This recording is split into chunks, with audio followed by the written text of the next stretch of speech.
안녕하세요. 금일은 미국의 중국 조선 산업에 대한 제재안이 구체화되어 발표된 내용을 살펴보겠습니다. 2025년 4월 17일 미국 무역대표부 USTR는 미국 조선업을 복원하고 해양, 물류, 조선 부문을 지배하려는 중국의 불합리한 행위, 정책 및 관행에 대응하기 위한 표적 조치를 취했습니다. 이번 결정이 있기까지 진행된 배경을 보면 2024년 3월 12일 미국 5개 노동조합이 중국의 해양, 물류, 조선 산업 지배 전략에 대해 무역법 301조에 따른 조사를 요청했습니다. 그와 같은 요청에 대하여 USTR는 2024년 4월 17일 공식 조사를 개시했고 중국과 협의를 요청했으나 중국은 거부했습니다. 2025년 1월 16일 조사 결과 보고서를 통해 중국의 산업 지배 전략이 부당하며 미국 상업에 피해를 주고 있다고 결론에 이르게 된 것입니다. 미국의 조치 내용을 구체적으로 살펴보겠습니다. 첫째는 부속서 1. 중국 선박 운영자 및 선박 소유자에 대한 서비스 수수료 부과입니다. 미국은 중국, 홍콩, 마카오 포함과 관련된 소유 또는 지배 구조를 가진 선박 소유자 및 운영자를 식별하여 이들에 대해 추가 서비스 수수료를 부과하겠다는 방침입니다.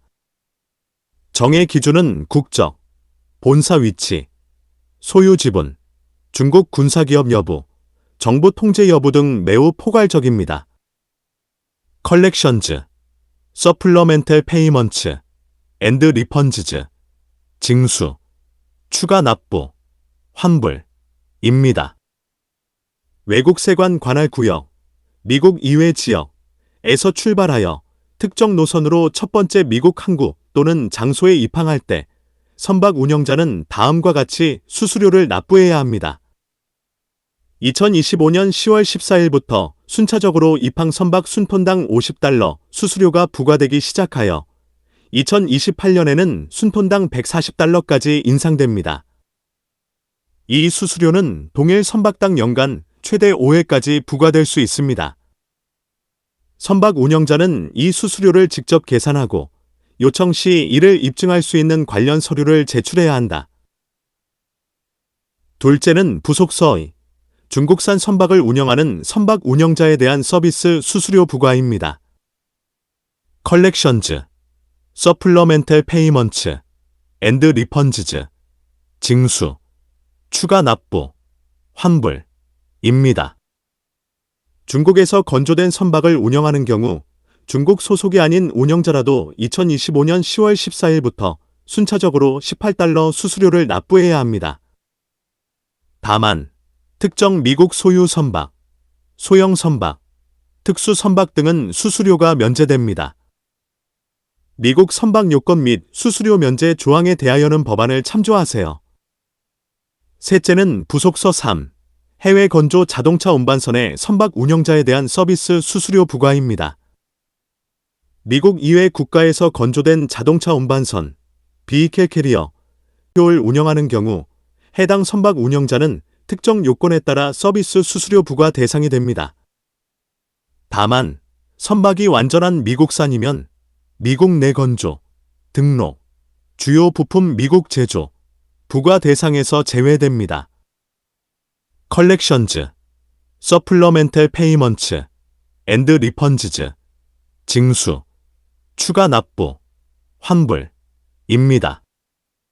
미국 외 국가에서 건조된 자동차 운반선의 선박 운영자는 2025년 10월 14일부터 CU당 $150 수수료를 부과받으며 특정 조건을 만족하면 수수료가 정지될 수 있습니다. 수수료 정지 요건을 보면 선박 소유자가 미국산 선박을 주문하고 인도받으면 최대 3년간 해당 수수료가 정지됩니다. 또한 3년 내 인도를 받지 않으면 수수료가 즉시 부과됩니다. 넷째는 부속서 4. 특정 해상 운송 서비스 제한입니다. 이번 부속서는 액화천연가스, 렌지의 수출을 위해 미국에서 건조된 선박을 사용해야 한다는 규정을 다룹니다.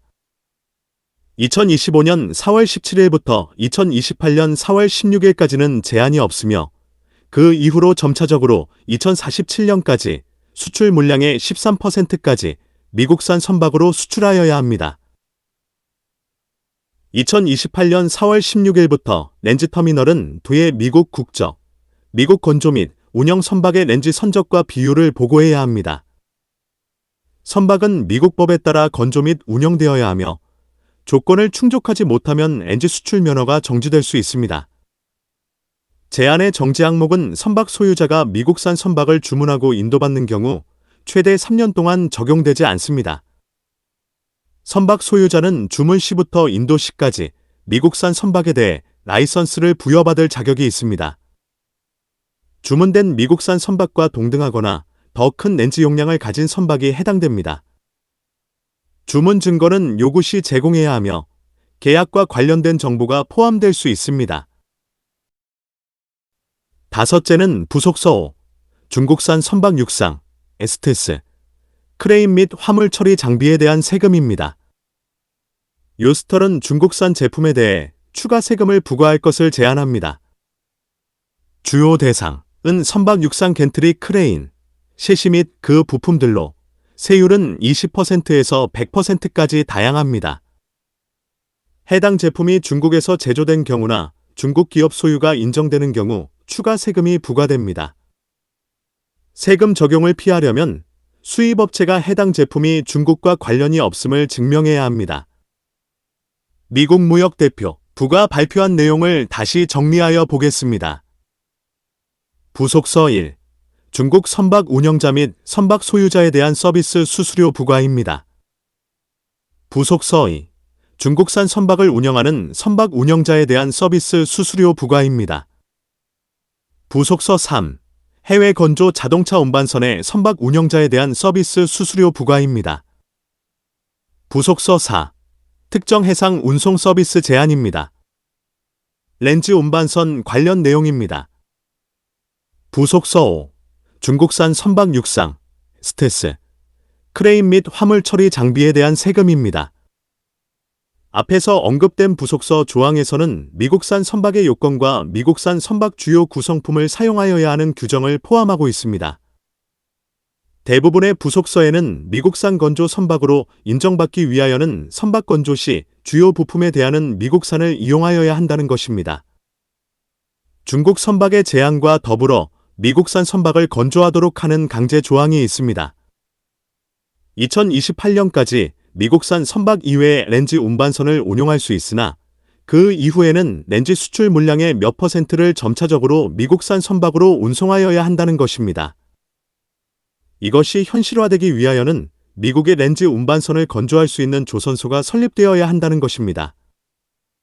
이것이 현실화될 가능성이 있는지 의문입니다. 한국산 렌즈 운반선의 경우도 미국산으로 인증받기는 힘들 것으로 예상이 됩니다. 미국은 한국과 일본에 미국 조선소를 짓고 렌즈 운반선을 건조할 것을 요구할 수도 있다는 것입니다. 베셀바트에 따르면 2024년 미국으로 수입되는 모든 미국 무역의 21%가 중국산 선박을 통해 도착했습니다. 미국 정부가 준비하는 규제가 본격적으로 시행된다면 전 세계 선단은 막대한 재정적 제재를 받을 위험에 처하게 되는 것입니다. 참고로 베셀바트는 2015년에 그리스에서 설립되었으며 초기에는 해운 산업의 디지털 솔루션을 제공하다가 현재는 공급망의 지속 가능성을 위한 기술 개발에 주력하고 있습니다. 또 다른 정보인 로이드 리스트가 집계한 데이터에 따르면 세계 최대 해상 운송업체인 MSC의 글로벌 선대 중 중국산 선박은 24%를 차지하고 있으며 향후 건조 예정인 선박의 92%가 중국에서 생산될 예정입니다. 이것은 중국 자국 컨테이너 선사의 발주량을 제외하고는 제일 많은 선박 건조가 되는 것입니다. MSC 이외에도 선사 순위 2위인 덴마크 선사 머스크는 현재 선대의 20%가 중국산이며 신규 주문량의 79%는 중국에서 생산되고 있습니다. 선사 순위 3위인 크맥심의 선대는 41%가 중국산이고 신규 주문량의 54%가 중국에서 생산 예정입니다. 독일 하팡로이드의 글로벌 선대는 21%가 중국산이며 향후 주문의 89%는 중국에서 건조될 예정입니다. 이번 중국 조선 산업에 대한 제재안 발표가 한국 조선소에 유리한 것은 렌즈 운반선을 제외한 선박에는 이 점이 있으나 렌즈 운반선의 경우는 어떤 이점이 있는 차지를 못하였습니다. 선박 수수료 부과만 볼 것이 아니라 한국 조선소의 주력 선종인 렌즈 운반선 건조 사업에 지장이 있을 수 있다는 것입니다. 마지막으로 희망을 가져보는 것은 청문회 출석 요청서 제출 마감일은 2025년 5월 8일이라는 것입니다. 청문회는 보통 중요한 정책이나 법안에 대해 공공의 의견을 듣기 위해 열리므로 이 날짜까지 출석 요청서를 제출하면 청문회에서 직접 의견을 나눌 기회가 주어집니다. 여기에서 렌즈 개발 및 수출하는 미국 업체들이 현재 제출된 법안을 적용 가능한지 판단할 것으로 보입니다. 선박, 해양 관련 산업 및 기술에 대한 궁금한 점이 있는 분들은 아래의 카페로 방문을 하시면 많은 정보와 도움을 받으실 수 있을 것으로 생각합니다. 감사합니다.